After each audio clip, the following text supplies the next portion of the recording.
तो hello traders, फिर से आ चुके हैं हम निफ्टी 50 के चार्ट पर। हम बात करेंगे फ्राइडे के लिए मार्केट कैसा रह सकता है। इसी दौरान हम चेक कर लेंगे एफआईज डीआईज की क्या कहानी बनी हुई है। ठीक है, ये video only for education purpose के लिए है। मैं अपना एक्सपीरियंस वीडियो के माध्यम से शेयर करता हूँ। ठीक है, इसको कोई सीरियसली ना लें, क्योंकि पैसा है भाई, पैसे के लिए ज़िंदगी हम लोग जी रहे हैं, पैसे के लिए लोग मर रहे हैं। ठीक है, आपका पैसा है, आप ही रिस्पॉन्सिबल हैं। नहीं ट्रेडिंग करना आता है तो आप लोग जो है पहले सीखिए, समझिए, पेपर ट्रेडिंग वगैरह कीजिए, मतलब जहाँ से सीखने को मिले वहाँ जा कर के सीखिए। उसके बाद जो है आप ट्रेडिंग में उतरिए। यार मैंने एक दो दिन पहले बता भी दिया था कि भाई अभी कुछ दिन अगर ट्रेडिंग ना भी करें तो आपका कोई नुकसान नहीं होगा। ठीक है, इवन आपका पैसा बचेगा। ठीक है, क्योंकि अभी मार्केट उस हिसाब से नहीं चलेगा कुछ दिन। ठीक है, मार्केट वैसा है नहीं। इंडिया विक्स जो है वो बिल्कुल भाई 11-10 से नीचे है।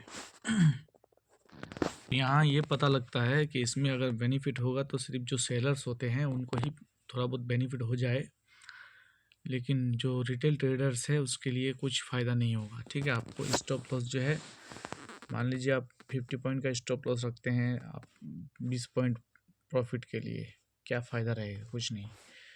ठीक है, तो इसीलिए कहता हूँ कि अभी ट्रेडिंग ना ही करें तो बेहतर है। लेकिन बहुत सारे ऐसे हैं जो मानते नहीं, ट्रेडिंग करते हैं। मैं फ़िलहाल ट्रेडिंग बंद कर दिया हूँ, नहीं करता हूँ। ठीक है, इसलिए मैं खबर भी नहीं रखता हूँ, लेकिन वीडियो बनाना होता है इसलिए मैं कह रहा हूँ। लेकिन एक बात है कि हो सकता है कल जो है मार्केट अपसाइड मूव दे, हल्का थोड़ा बहुत, लेकिन फाइनली मार्केट कल गिरने का संभावना ज़्यादा है, पॉसिबिलिटी ज़्यादा है कि गिरे। क्योंकि गिरने का रीज़न एकमात्र क्या है पता है? एफआईएस की बिकवाली। देखो 2 दिन खरीदारी आई, अभी फिर देखो पोजीशन कैसे बना रखा है, सेल करके गया है कैश में। वो मैं देख लूँगा, दिखा दूँगा।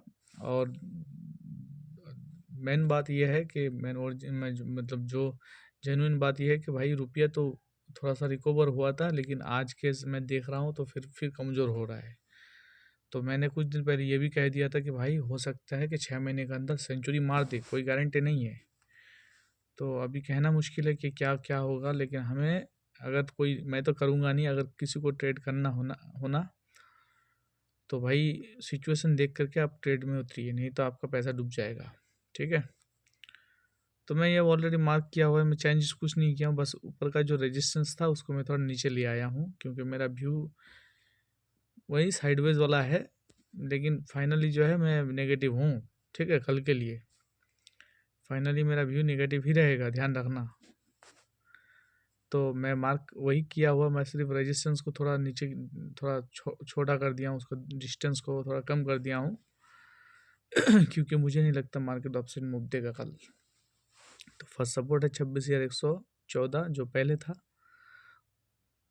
उससे पहले भी था। ठीक है, और उसके बाद जो है 26,071, उसके बाद 26,023। ठीक है, अगर मान लीजिए कि 26,071 तक आए, अगर यहाँ से अपसाइड मूव दे तो दे दे, नहीं तो फिर भाई ये गैप फिल पूरा करने आएगा। ठीक है, गैप फिल करने आ जाएगा। ठीक है, 26,000 तक मार्केट दिख जाएगा कल, हो सकता है। और मेरा व्यू कल नेगेटिव है। चलो एक बार चेक कर लेते हैं एफआईएस डीआईएस की क्या पोजीशन है।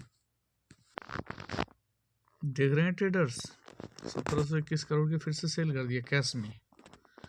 और डीआईएस का तो यही रूटीन है, वो तो खरीदेगा ही भाई, खरीदना पड़ेगा। ठीक है, तो 2381 करोड़ की डीआईएस ने खरीदारी की है। लेकिन फाइनली जो है कैश में बिकवाली कौन करी है? एफआईएस वालों ने, क्योंकि वो लोग कॉन्फिडेंट नहीं है हमारे मार्केट के ऊपर।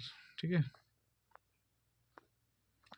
और फ्यूचर में 1032 करोड़ की खरीदारी अगर किया है तो उसी जगह 1606 करोड़ की सेल कर दिया है। ठीक है, ऑप्शन में, यानी कि मिला जुला के यहाँ का आओ भाव कुछ पता नहीं लग रहा है। वैसे गैप डाउन होने की उम्मीद है, थोड़ा बहुत ज़्यादा नहीं। ठीक है, गैप डाउन टू नेगेटिव रहेगा मार्केट, फ्लैट। चलते हैं हम फिर चार्ट के ऊपर।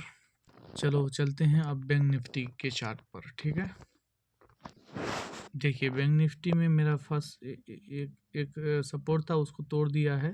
ठीक है, तो इसको मैं रेजिस्टेंस कर देता हूँ। ओके, कर दिया, ये अब रेजिस्टेंस बन गया मेरा। ठीक है, और सबसे जो आखिर में रेजिस्टेंस था इसको मैं रिमूव ही कर देता हूँ। तो यही रहेगा, और एक सपोर्ट मैं इसमें ऐड कर देता हूँ। ठीक है, देखिए ऑल ओवर कल मैं मार्केट में ना कल मैं बियारिश हूँ मार्केट के लिए, ध्यान रखना। मैं अपनी बात से पलटता नहीं हूँ, जो है मैं कह देता हूँ भाई। अगर मेरा एनालिसिस गलत भी हो जाता है तो मैं अगला वीडियो में वो कह भी देता हूँ कि हाँ मेरा एनालिसिस कल का गलत था।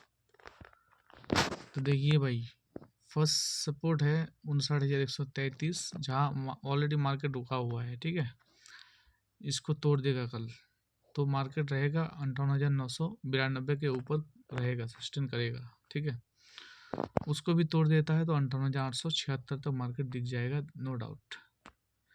और रेजिस्टेंस की बात करूं 59,230, इसको तोड़ता है तो इसके ऊपर अगर मान लीजिए 15 मिनट 20 मिनट सस्टेन करता है तो हो सकता है 59,378 तक जाए।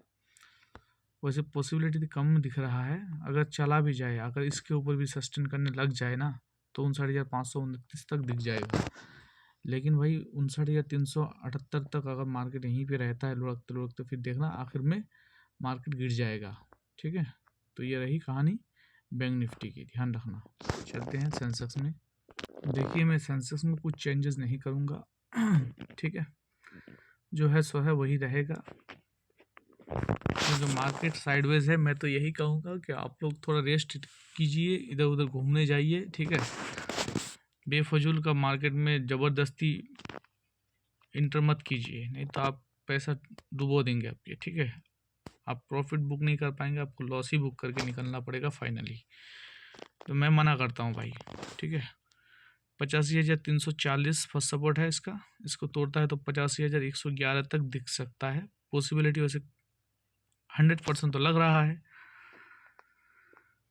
अगर इसको भी तोड़ देता है तो मान लीजिए 84,950 या 58 तक दिख जाएगा। ठीक है, पॉसिबल है कल के लिए। और अपसाइड की बात मैं आपसे भाई, जब मैं खुद ही कह रहा हूँ कि मैं पॉजिटिव नहीं हूँ तो बताना पड़ेगा, बस यही है।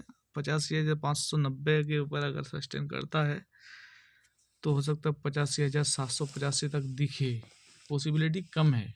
ठीक है, अगर इसको भी तोड़ता है तो 86,047 तक मार्केट जा सकता है, वैसे पॉसिबिलिटी कम है। तो आज के लिए इतना ही, वीडियो लंबा नहीं करना चाहता। Thank you very much.